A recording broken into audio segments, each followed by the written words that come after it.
Well, first off, why don't you introduce yourself to an audience who's not familiar with you? Yeah, so my name is Joseph Parrish. Most folks call me Joe. Um, I am the moderator, well, I guess the longest serving moderator of the intellectual dark web subreddit. There's a team of us, but I've been on the longest for a little over 4 years now. Um, and that's how I know you. Right. So that's probably the main thing to mention there. I don't know that very many people would normally introduce themselves as a Reddit I was moderator, gonna but say in that's this fair. context, No. That's how I got in contact with you, and I posted a bunch of videos yeah. on the IDW subreddit, which is a good community. It's a nice enclave of, I'd say, common Mhm. sense. Um, I guess because I'm interested in understanding kind of your background because I've seen some of your videos. I know you've done lectures on Stoicism and whatnot, but I'm interested in understanding Joe Parrish, the man. So, if you don't mind, if we start from the beginning, what kind of kid were Oh, you yeah, I think like that's good because in like fifth grade or oh, something like that, elementary school or more? Start. I'm talking the it's very interesting. beginning. It's interesting to think about how all these little things led to me being a 30-year-old man moderating the IDW subreddit. So let's delve into it. Yeah. So probably the big thing to mention about my childhood is that I'm a twin. Okay. Um, and so I'm a fraternal twin. I have a twin sister. So we're not identical, but we are twins. And um, and so we weren't similar to each other, but there was a constant tension to sort of like make sure we had our fair share. Much of our childhood Mm, was the very straightforward sibling rivalry. And in some ways, you could say it's more intense when you're twins because neither of you quite has the edge over the other. sure. And when as you go back younger, we were a little bit more petty in our demands. Like he got a bigger piece of bread than me, and Oh yeah. Back to we went basics. to the restaurant he wanted to last time. Um, and so I guess I learned kind of a competitive um, like character trait from that. I think in many ways I'm a competitive person. I've had to tone it down in my adulthood, but we're starting in childhood. Um, and so I'm very much a motivated achiever.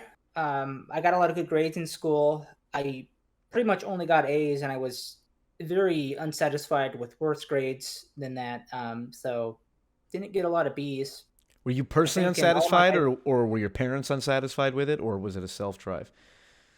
I mean, they obviously were happy when I got A's, but they weren't like the kind of controlling parent like, Tiger moms. "You got B, why not A?" Right?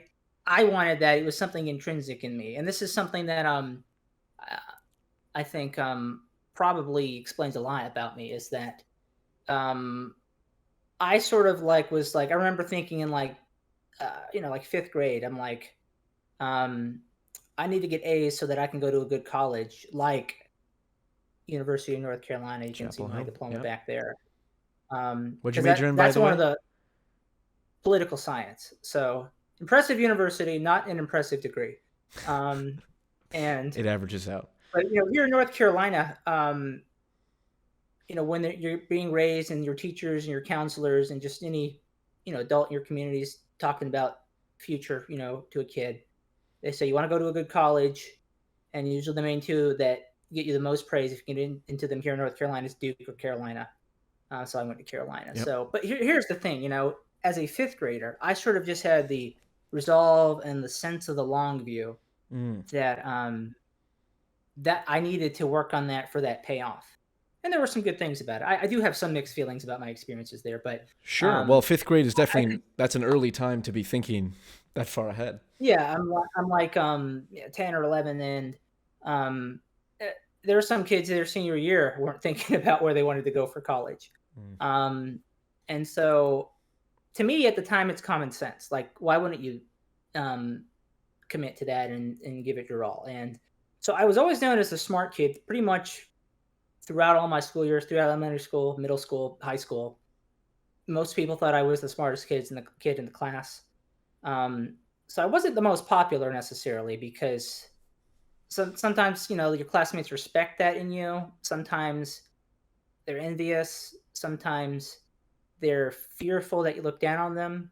And when I was younger, I did a bit because um, I had sort of an arrogance to me, and so I would again, to me, a lot of this is common sense. So I had the idea that, well, if I do this, if I just pay attention in class and make sure I'm doing what the teacher tells me to do, I get good grades. What's so hard about you doing Mm, it? You know, and some of that was actually I've looked back as something I've kind of learned from my mother. So here's an interesting thing: a lot of dualism here. I'm a twin. I also have a mother and father who are very different from each other. So my father, um, I look at him as my good half, and my mother as my evil half, which is a hell of a thing to say on a video that I'm going on YouTube. But I mean, I wouldn't say it if I didn't think it were true. sure, sure. And so my father, in parishes, there's a lot of them in the Carolinas. He was actually born in Raleigh, but he grew up in the Myrtle Beach area of South Carolina. He was the son of a GI who fought in the Third Army under Patton in World War II. Um, and they were pretty much your typical poor Southern family. And my father didn't have power for um, much of his childhood. You know, he ate whatever food they got, and you ate it, you liked it. That's the only one. That's the only thing where my father was a strict disciplinarian was food, just because that was his Interesting. background. Sure. But where he was different is that he didn't have a lot of those very um, like folksy conservative values that his parents did. He was really a liberal at heart. He wanted to be a writer. He really liked playing basketball, but um, he was just not like in the right area for him. He went to California in the 70s and met my mother there. Well, he met her in the 80s, but he had been in California a while. Um, and my mother's from the West Coast, and she came from a more middle class family there. Is that why she's evil from the And West so Coast? maybe I think, well, my father didn't learn a lot of those conservative, like kind of uh, evangelical Baptist values and stuff. You know, he didn't look down on gay people, even though I'm sure that would have been a part of like Sure. the views at the time. And he doesn't have bad things to say about the races, even though being born in South Carolina in 1951, it would have been very easy for him to Sure. be, you know, kind of a racist person growing up. That's not how he is. And he's a very egalitarian person, whereas my mother's not. And I think for him, it's just having to start with rags. He would wear, you know, a lot of his clothes he would wear would be hand me downs from his cousins. Um, and and he said he would get profiled in stores like when he was a teenager, like if he was just shopping for something, they would like follow him and watch him because they thought he was going to rob. Um, Interesting. he started pretty much with nothing. He got a good career. He became an X-ray tech and MRI tech. And so he's very grateful for what he has. He doesn't look down on other people. He understands that life is difficult and sometimes you just can't control it. And if other people struggle, there's probably a reason for it. And you just sort of make the best of an unpleasant experience. But my mother, in a sense, was not like that. In many ways, she kind of married down, you might say, which isn't very common. But I think that's always been sort of like a source of conflict and resentment for her. And she had a pretty strict um, upbringing. Her parents, like, she had to actually cook dinner for the house starting when she was like 10 or 11. I don't know very many families that do that. And Sure. she had to Yeah. clean. The reason I'm told is that my grandmother had heart disease, and so she didn't have a lot of stamina for that kind of thing. Um, but even then, there were some other things going on as well that I won't get into, where she was kind of a tyrannical mother to my mother, and so my mother kind of learned some of those tyrannical traits, and I almost learned some of them from her as well. But I thought about it as I got older. Sure. But What in kind my of childhood years, yeah? What kind of tyrannical sort of traits like would you a say? judgmental, Yeah. like, you know, it might be, I might say something like, "It's in the book, can't you read?" Something like that. And Mm, the one thing I didn't appreciate is at least a handful of kids growing up actually don't have an easy time reading because they come from much darker backgrounds. So, you know, they have a parent who's either not there, or maybe when they are there, they beat their child up. And so those are things that can make it hard for you to be particularly literate, right? Maybe you know your alphabet, but you might not be spending a lot of time doing your homework, reading the words there, learning them, retaining them.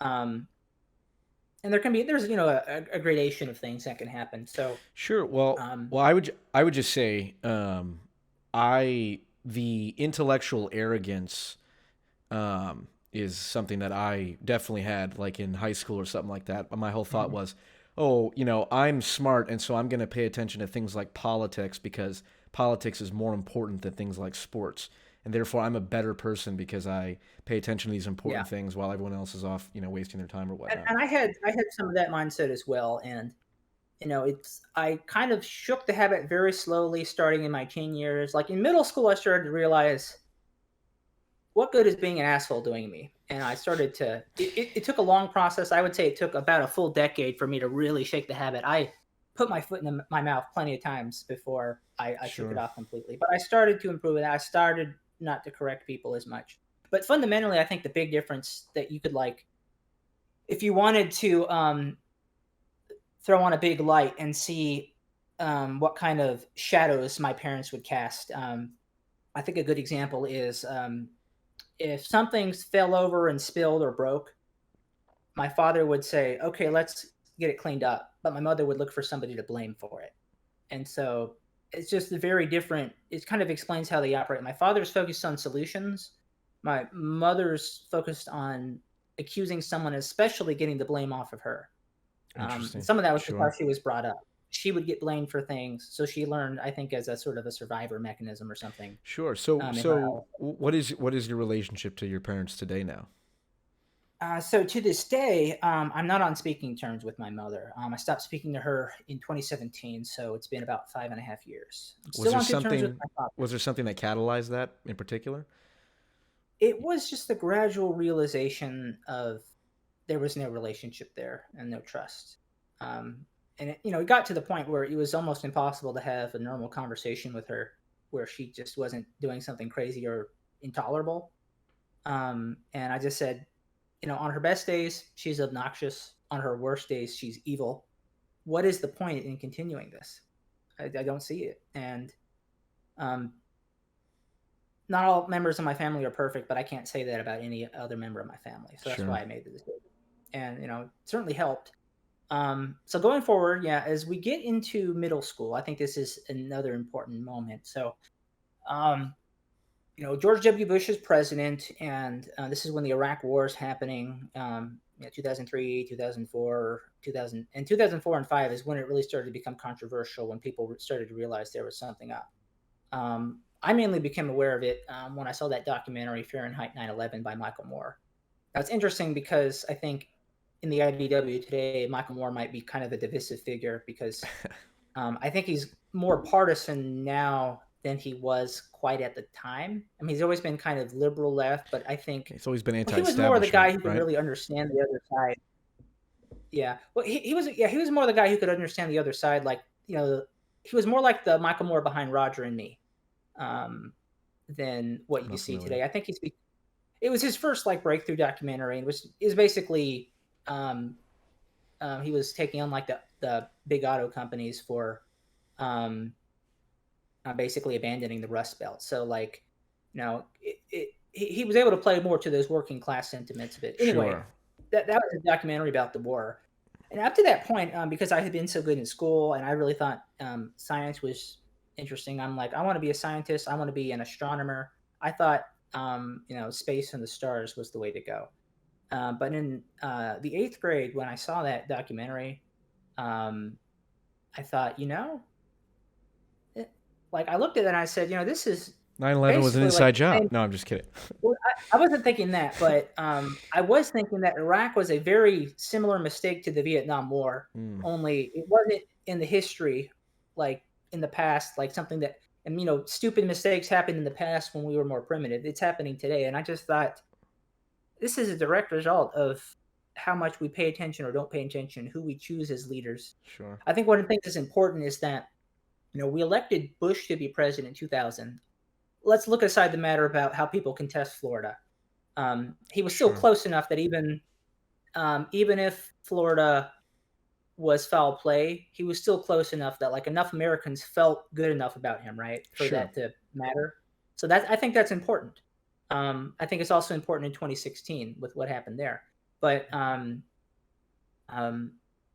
So how did this people how did this shape kind of you said you were in middle school when all this was happening? Yeah, and so basically what I realized, this stuff is important because Iraq was a direct consequence of basically of 9/11, and so it was sort of just you know, the way things just got progressively worse after then, and who was in the Oval Office when that happened. And I don't think Bush impressed a lot of people when he ran. I think people just sort of voted for him because they thought, like, if you're a Republican, well, he's not grossly offensive. I don't like Al Gore. I'll vote for Bush. And what's interesting is, so like nobody knew 9/11 is going to happen, and people vote for candidates based on what they think they know is going to happen, and you don't know what's going to happen. And I kind of had this feeling like we really need to choose better. So I decided to get active in politics. Then I decided I wanted to have a career in politics. So that's what I did for basically the next 14 to 15 years of my life. So I joined the Teen Democrats in high school. I was its secretary, then I was its president. I canvassed for Democratic candidates at the local, state, and federal level during the election years in high school. So I was active in that when Democrats won back the House in 2006, and then when Obama won in 2008. Here's another thing that's interesting. I think that goes into the pattern there is, I pretty much did it as soon as they started meeting in my freshman year of high school, because that's where they would meet. And pretty much every weekend there was the canvas, and I would usually do Saturday and Sunday. And I wasn't paid to do this; it was a volunteer thing. And I was the only teen Democrat that did it that consistently every single time. Showed up in the morning, left in the afternoon. And there was a teacher there who would help organize the meetings, a guy named Mr. Barrett. And after probably about a month and a half, he nicknamed me Mr. Reliable. And again, I'm thinking, well, we want the Democrats to win so we can do something about Iraq. Isn't this common sense? Why am I Mr. Reliable? Shouldn't Mm-hmm. everyone? This is what I'm thinking in my head. I'm amazed Mm-hmm. I'm getting praised like this. It's just Mm-hmm. common sense. Why wouldn't you take actions that are consistent with what you want? But I have learned that not very many teenagers have that sense of resolve and focus, and not very many adults do. So what I thought was just the normal way to act is actually very different. I didn't realize this stuff until many, many years later. Um, and so that's what I did. When I graduated in 2010, um, I started going to UNC that year and got a degree in political science. Now, I also did Army ROTC there, and I was in the National Guard because I considered maybe um, doing a contract. Just the minimum 4 years is maybe sort of the broader like scope of looking at it as public service.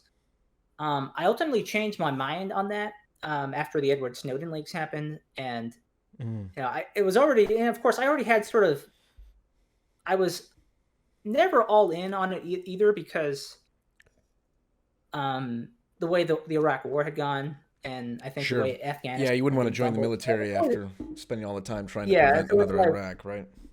yeah, and so I was always like wondering, like, okay, Obama won, things seem to be getting a bit better. A single election could change all of that, but then the Edward Snowden leaks happened, and I'm like, Obama is continuing these Patriot Act policies that the Democrats derided under Bush, and I'm like, I can't support this. And Sure. so I went to the major um, at the office where the battalion would meet. There's a little armory on the campus, um, um, where the ROTC programs would be hosted for Navy, Air Force, and Army. And basically said, yeah, I want to cancel my contract, and told them what it was. And I actually didn't know if I was going to get in trouble for that or not. I thought I might like Men with have to suits go would show through. up, take you out for Yeah, hiding like, information. oh, I might have to like get locked up for dereliction or something. Mm. And but actually, at the time, the army was downsizing, so any cadets who were happy not to take a commission, they're Oh, like, okay, yeah, we'll nullify your worked out. contract. So it actually worked out well for me. And then that ended up also canceling my guard contract. So by 2014, I was out of both. Now, in all fairness, I was not a great cadet. If you were ever to go back and um, meet folks who like were in ROTC with me, um, I was mediocre at best. I think that's the nicest thing anyone could say about me. I think some of it is because that was the first time I actually did something where I didn't have that same level of resolve because I had those reservations there. Mm, interesting. And so I didn't Plagued commit by as much. self I doubt. didn't. Yeah, I didn't do PT as much as I should. If I thought I was about to fight World War III, I would have been a PT monster. I'm like, I have to do this or we're all going to die. But realistically, I knew I'm not going to do like my grandfather, where we're fighting the biggest threat in history, the biggest conflict of history. I might be supporting some politicians, donors, helping them get military contracts for a war we don't even really need to fight. Right. And so So that undermined Edward, the effort. yeah, yeah, and Edward Snowden leaks kind of ruined that for me. And then Obama um, going after him and trying to prosecute him, that just didn't sit well with me. I thought if Obama is who he is, says he is, because he sort of fashioned himself like, oh, I'm a student of constitutional law, right? Like he really talked that up in his 2008 Yeah. campaign. Obama Um, was quite the, I think, hypocrite in a lot of ways. I don't really like what he's been doing as of late in general. Kind of, he seems like he's running a bit of a shadow government back there. But we won't get into yeah, that. and So you finished ROTC. How old are you when you finished ROTC? And 22, I right? was 22. Yeah, so it's freshman to senior year of college. And So then I'm where'd you go 22 from when there? I'm done. So from there, I mean, finished my senior year in college, and then got my degree, and I was pretty much done from there. But the problem is, I didn't know what to do with myself, and A that's common problem, when I I feel like, started. for many graduates. Yeah. Yeah, but for me, is I had a sense of a mission, right, and it was very shattered by um, the The Edward Snowden military-industrial leaks, complex. and I'm like, why did I support Obama? And I'm like, and the other Democrats don't care about this. Like, and in fact, and there were some other holes in Obama that were clearer by 2014.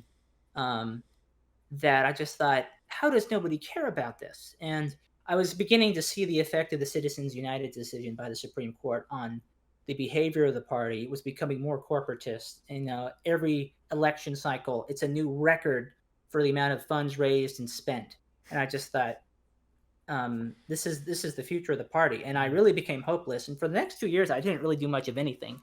I actually spent much of it living with my older sister, and just sort of figuring out what to do. I had one of my grandfathers, my mom's stepfather, had died and left me some inheritance. So I was kind of able to do that, to kind of just buy myself some time and rethink what I wanted to do.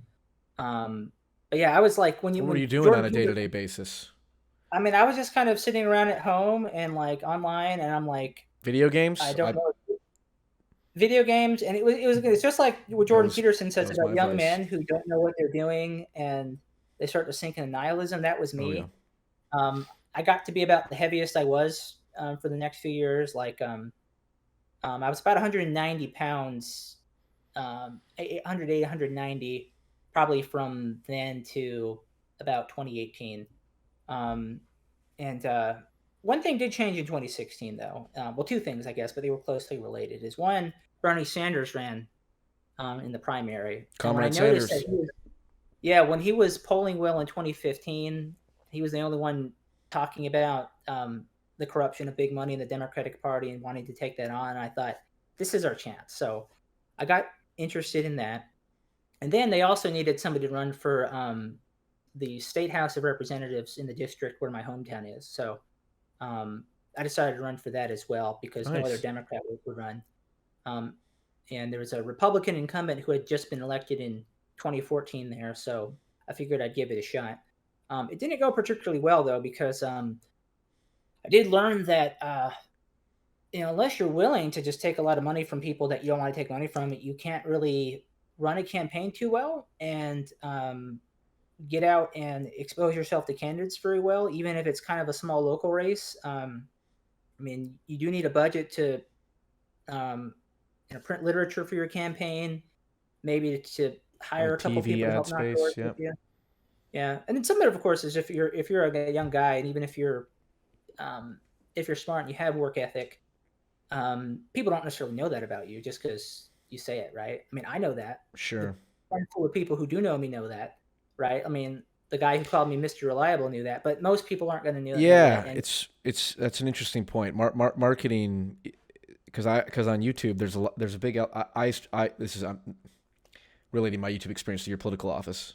Perhaps there's a pattern there, but the idea of like I know that like okay what I'm saying is correct, obviously in my opinion, but yeah, letting other people know that and marketing it and getting other people to see it, it's like there's an element of you have to be somewhat narcissistic is too strong of a word, but you have to be selfish in that, like, I'm going out and trying to grab your attention.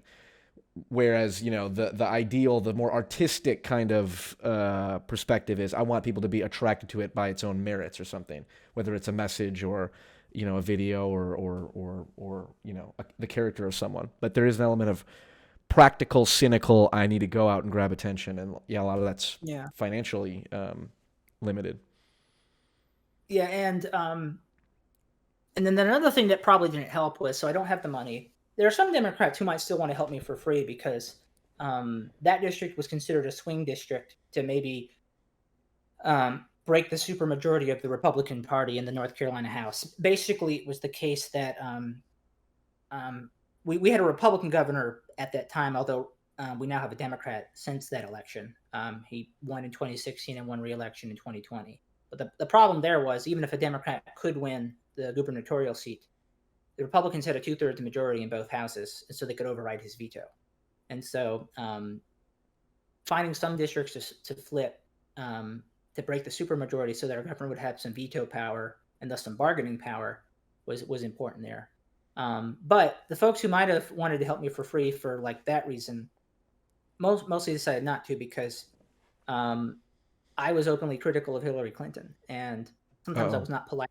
But after Comey came out again about the emails in June, and this is like at the very end of the primary, and after the primary has just been so dirty up to that point, I said I've been given every. And here's the thing: like about a year before, I was at least somewhat pro Hillary. I wasn't a crazy fan of her, but I'm like, yeah, I could vote for Hillary in the summer of 2015. That was me.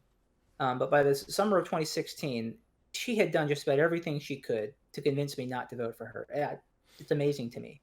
And then she seemed to, I think, as she realized she was going to be running against Trump, she seemed like she felt like she didn't have to hold herself to standards anymore, because she's like, doesn't matter how bad I look, I'm running against Trump, which I hated even more. So I said, if I have to question so much if it's wise to vote for Hillary, I'm just not going to vote for her, and I won't vote for either of them, because it's a job interview, this election, and like a real job, I want to vote for someone who's good for it and not someone who's bad for it. and so And this is all in 2016, right? this is 2016, yeah. Okay, so then then what was the so you ran for local state, didn't win, I would presume. I did not. I What got was about the 40% vote. That's Yeah. pretty good. Wow, that's pretty good. It's not. What It was a swing district, so I was Sure. probably bound to be at least 40. Okay, But sure. yeah. Well, so then what steps led you to where you are today now as a So I moderator looked at for that. a thriving I said, intellectual community? okay, there's a progressive movement in the Democratic Party that could potentially bring it back to its more like FDR type roots, caring about the working man, being anti-corruption. Dooming our Um, economy by creating Social Security? no, aiding our economy by creating Social All right, that's a Security. separate discussion we'll have to have, but that's fine. Okay.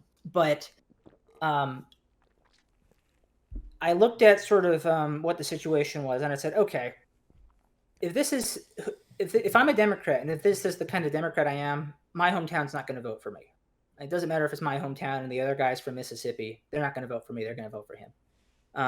So I need to go where people are going to be more. I need to go to a district that I more reflect their politics a bit. And I looked at the primary map of North Carolina, and I looked at the counties that Bernie won, and most of them were in the mountains. Not surprising. Appalachian used to be big Union territory before unions died. A lot of that sentiment's still there. Also in Asheville, there's a lot of hippies that live there, so they like Bernie. Um, and so then there were a couple counties on the coast, and there was one in the hills, which we call the Piedmont, that went to Bernie, and that was Orange County, which is where Chapel Hill is, my alma mater. So I'm like, okay, back to Chapel Hill. I'm gonna work on getting progressive Democrats organized. And so I moved in there with my best friend in an apartment by December of 2016. And I started meeting with the local Democratic Party there. Basically, the leftovers of the Bernie campaign in North Carolina formed an affiliated organization of the Democratic Party in that state called the Progressive Caucus of the North Carolina Democratic Party. And by the summer of 2017, they were ready to start creating county chapters. So I was the first to organize a county chapter in the state. I um, just made a point of like setting dates, getting people to meet in the three main towns of Orange County, which are Hillsborough, Carrboro, and Chapel Hill, of course. And then I had a our oh, I forget what the meeting was. It was our sort of inaugural meeting to pass our bylaws, elect our officers, and ratify ourselves as a chapter. Um, and I thought it was easy to do. And the president of the Progressive Caucus statewide was impressed. And I'm like, well, what's so hard about this? Just put some of your personal time aside, um, make these appointments, show up, make sure you're talking to folks, make sure you're getting emails and stuff. Just put in the work, and you'll get what you want. Again, I found that not a lot of people. And again, we're talking about me organizing people who are not like teenagers like me, and I'm 25 at this time. But people who are 2 to 3 times older than I am, just who are active in the party, just not able Sure. to do this and commit. And so, but still, I did it, and then I tried to work to get the Progressive Caucus successful and make it sort of the dominant faction of the North Carolina Democratic Party. But I did run into some problems. One was that I wanted us to do a canvassing campaign to grow our membership in Orange County, so that when the next county convention came, we could have a majority of the delegates and take over the officer corps of the county party and sort of create a model for other counties across the state to do that. There were a lot of other things I did, but one, the other progressives in the chapter, even though they said they liked the plan I wrote up at first, when it came time to doing it, I don't think they really did want to actually spend weekends knocking doors. And because a lot of the folks I found there are more like protesters. So they like to be Mm, activists. They like to go around and say, I sure. hate this thing. This is Right, wrong. right, We right, right. need Like to burn stuff racial down. justice, Yeah. climate justice, economic justice, um, Yeti microphone justice. I mean, they'll put justice after anything. Sure. And when it comes time to just rolling up your sleeves and just doing the work, showing up to the meetings, even not even canvassing, just showing up, making sure we have quorum so that we can do things. A lot of people in the caucus, whether we're talking about my chapter or statewide, weren't willing to do that.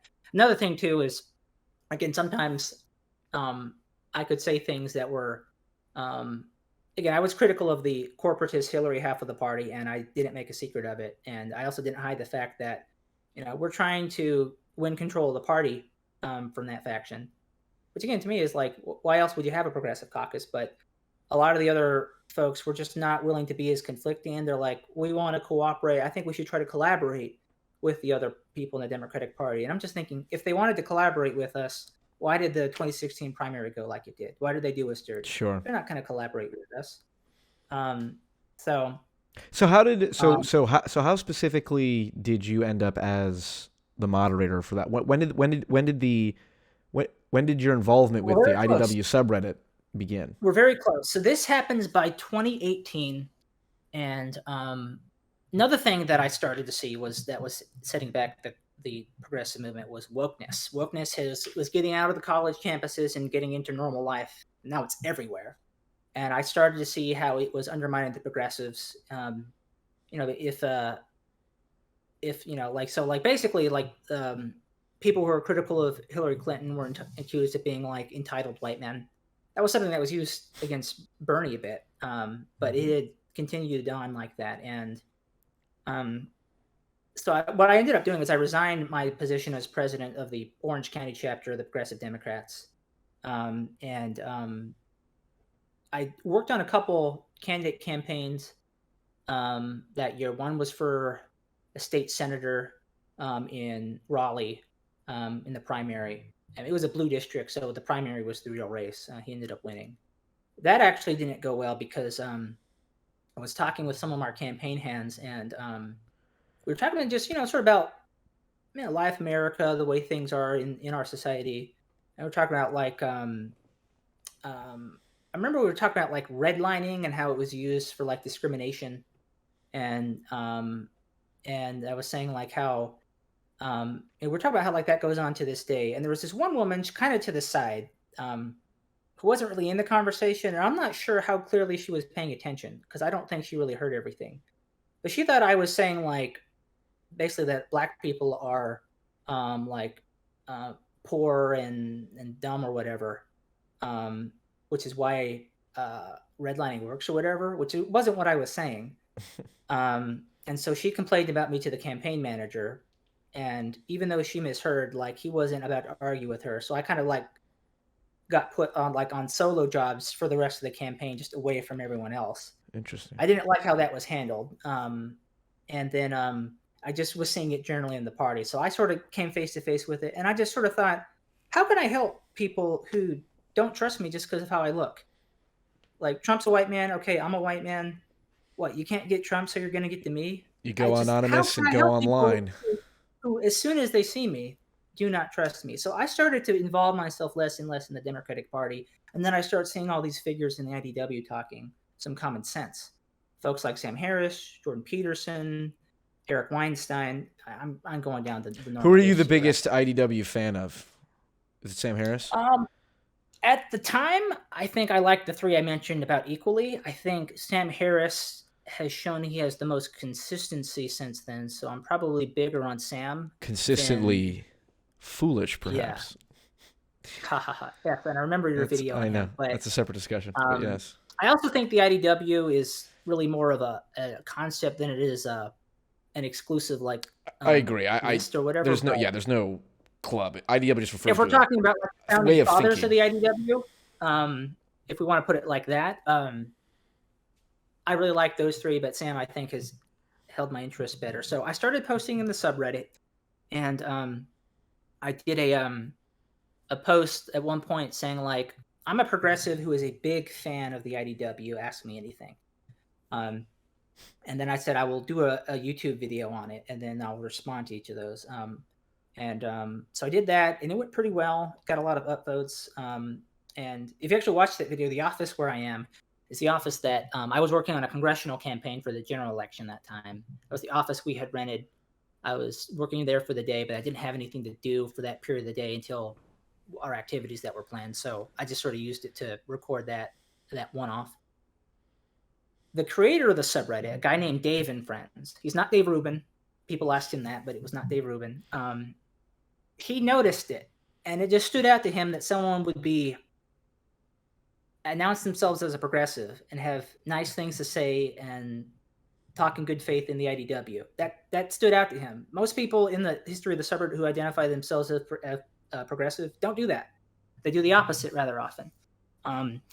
So he reached out to me and he's like, "Do you want to be a moderator? We need a third. Subreddit's growing, and there's a lot of trolls and brigaders who are trying to ruin it from the start." And that was something that was big in the first year and a half of the subreddit. Is people from the far left and the far right were trying to conquer it like they do a lot of subreddits. And so I joined, and then from there, we rotated the team a bit. Eventually, the creator Dave didn't have time to do it anymore, so we stepped down, and we had to demote the other guy who was already on at the time because he went crazy. And In then what way? he became extremely suspicious of everyone, and he would ban them for like little things like, "Oh, you must be a troll and brigader," and he would cuss them out Interesting. Okay. publicly. He just lost restraint. Sure. And we promoted a few folks since then. So there's a decent number of people on the team now, but that's sort of how I came to do it. When I joined the subreddit, it had about 1,500 subscribers. When I became a moderator, it had about 3,000. And now we've just gone over 90,000 subscribers. So that was in 2018. Very good. And I went at it from there. Now, some interesting things happened. So, not really a whole much to say about the congressional campaign. It was an extra check, but I was running out of money. So, with my infrequent employment, because I had spent so much time trying to volunteer for a party that, particularly for the progressives who wouldn't do anything, and were wasting my time, I said, I'm not going to waste time with this anymore. But the infrequency of like working campaign jobs, I burnt through the money I had gotten from my grandfather at that point, and I had almost none left. And we get to 2019, I've got about $10,000 left. I've got my car bill to pay. I've got rent to pay, and I don't have enough to make it another year. With the like inconsistent employment I've had. And so I said, what am I going to do? I'm like, well, Sell I can run out of NFTs. money. Yeah, no, I said I can run out of money and then not finish paying off my car, which I only needed to make another year and a half. The car's paid off now. So I can lose the apartment and the car, or I can give up the apartment now, live in my car, pay it off, and then at least I'm in some control of my situation. So that's what I did for 6 months. I lived in the back of my car while I worked as a barista at Starbucks. So talk about a An reset. archetypal journey, yes. Yes, and there are moments where you're just laying in the back of your car. It's noisy. Somebody's interfering with you. I got disturbed 5 times. 4 times by the police. 1 time by someone who was actually trying to break and enter into my car. Yes, even in Chapel Hill. That's unfortunate. And Well, good you were there at least to stop him. yeah. And then it was when it got to be the summer. And it's like really hot, and there's no AC to turn on. Not really a good way to get cool. You're just laying there. You're thinking, what could I have done better? What was wrong about me? What mistakes did I make? Even if 99% of it was all these other people's faults. And I've talked a lot about what other people did wrong. What could I have done better? What did I misunderstand about my situation? And this is, me, I had like sort of learned some Stoic philosophy, and I was, looking at it from that lens, right? Like, Stoic philosophy has it that, if you're frustrated with something in life, it's because you had the wrong expectations about it. So you don't like the answer you got. If you want to start getting answers you like, you need to go in with the right expectations, learn what you can't control and what you can, and focus on what you can control. So that was a time I spent a lot of that doing that. And interestingly, my mood improved a lot. Um, Now, another thing too that happened just before that is in 2018. This is before that. I copied Jordan Peterson's diet of eating meat and plants only, and I went from 190 pounds to 160 pounds in about 2.5 months. Nice. How tall are you? Yeah, I'm 5'6", so I was definitely overweight for my height. I'm not a Sure. big guy. Sure. And so that helped. And so that was one thing that kind of boosted my confidence. But other than that, it was still just a downward spiral since college. And I started focusing on that. One thing I had been doing though that was interesting was I've been serving on the Chapel Hill Board of Adjustment, which is like a town advisory board. And we would just hear cases related to land use in Chapel Hill. And so that was one thing I continued to do. I ended up getting a decent job from that later, which I'll get into. But that was one thing I was doing. So even though I'm living in my car, I don't have a home. I don't even have an apartment. I'm going to these meetings, and I'm making sure I'm going to every meeting to have a hearing. Sometimes they could be 2 hours long. Sometimes they could be 5 hours. It's like 11:30. You get to go home, and you get to hear someone say, "This is why I should be able to build a gazebo in my yard." And you have to see like if it based just on the town ordinances, if it can be Municipal allowed. kind of, yeah, Yeah, jurisdiction and decision. Yeah. and it was interesting because I'm sitting there, like I'm a barista by day. We'd only meet like once a month, but I'm a board of adjustment member by night, and I'm like thinking, I'm thinking it's just interesting, like whether they get to add this to their yard or not, or they get to add this to their house or not, they at least get to go back to their house. I'm going to my car after this. It's just like a weird like thing. It's one of those things where I know this, only I know this, nobody else knows this. Mhm. And it's just, and then how do you even begin to talk about it? So I didn't talk about it. I concealed it from most people, and I had actually lied to much of my family about it because I didn't want them to worry. I had already stopped talking to my mother in 2017, shortly after I moved to Chapel Hill, but like I still didn't want to worry my father. I still didn't want to be a drag on my family members. And so, but in August of 2019, I read Sam Harris's essay, Lying. And when I looked at that, I actually became convinced that you really should never lie unless you're like a CIA agent and you've got the world Sure, on your you're shoulders. undercover. Yeah, but I said, you know what? Interesting. He's right.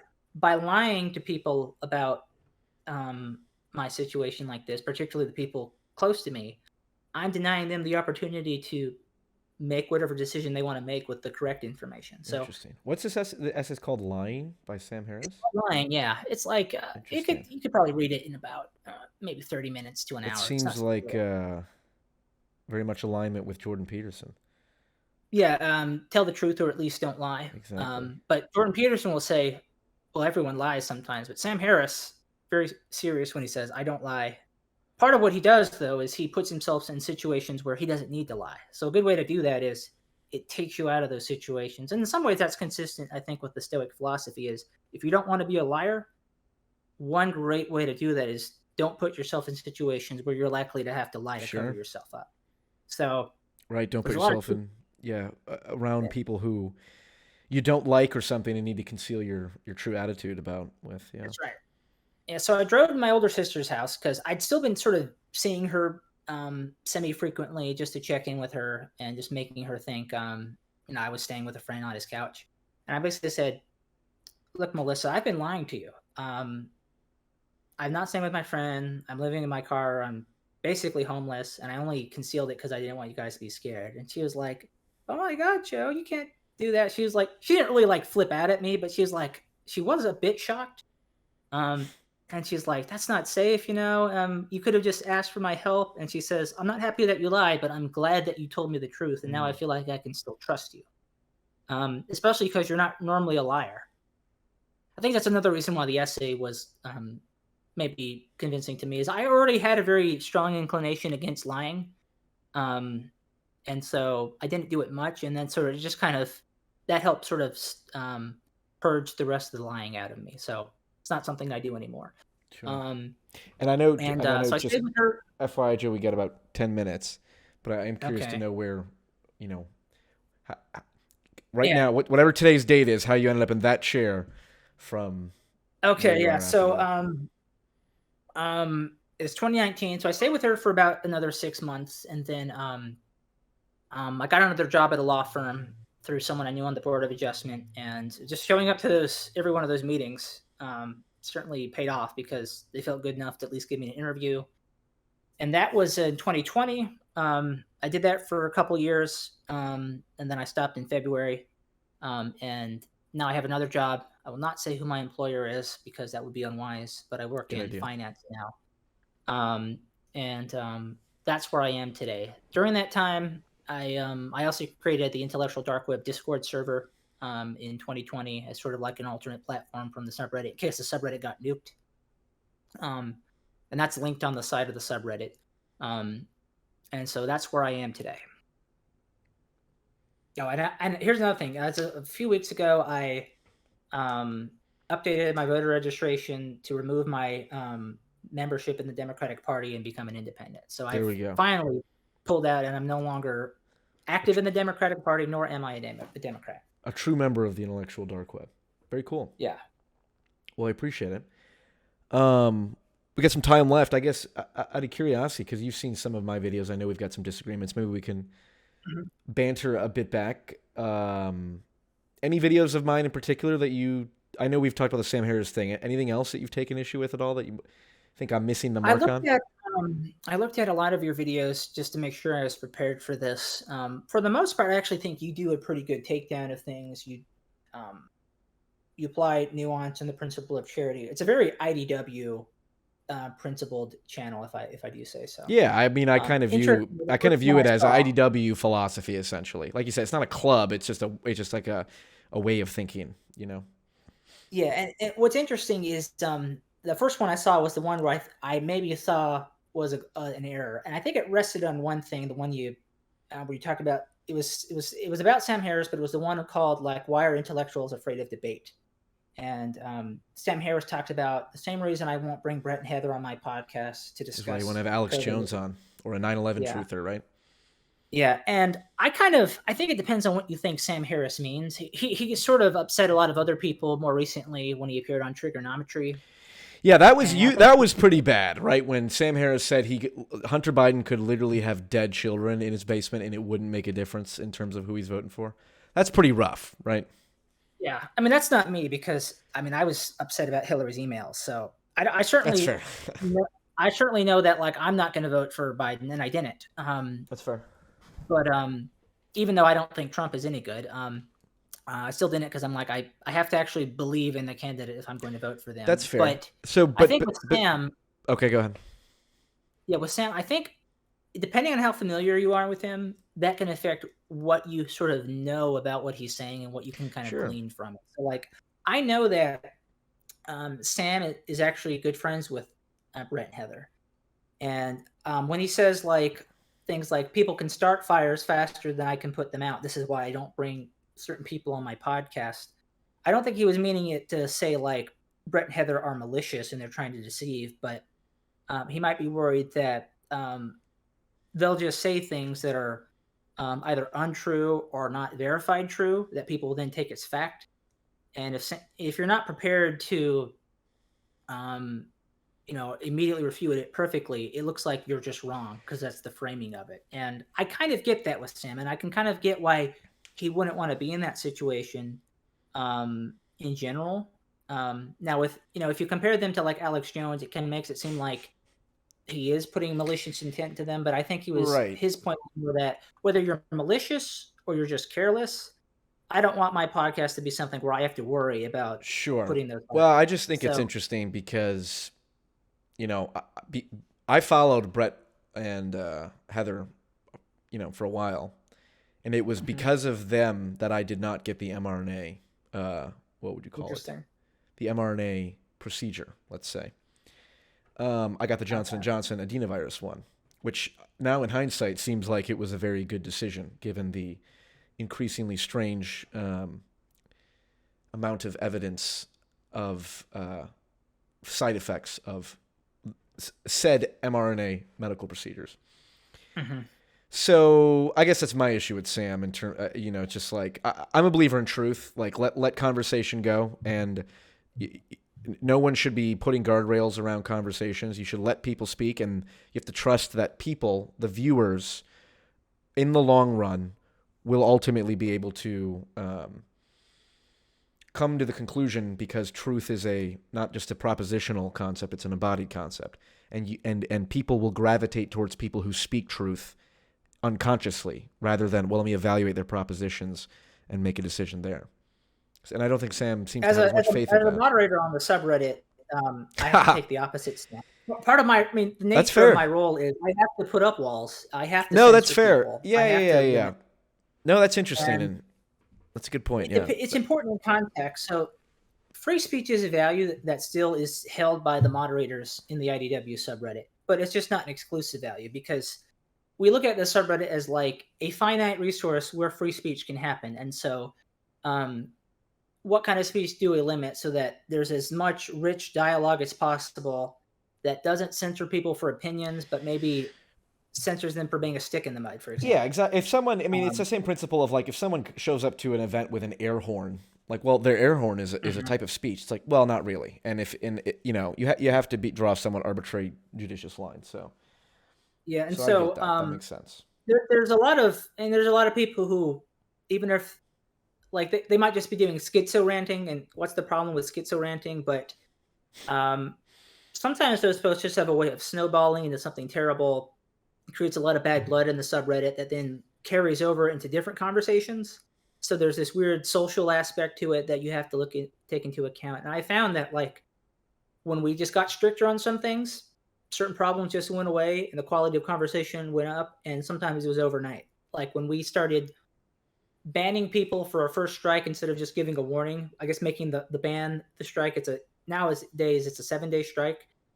That just bottlenecks so much conflict and drama that it doesn't take on a life of its own.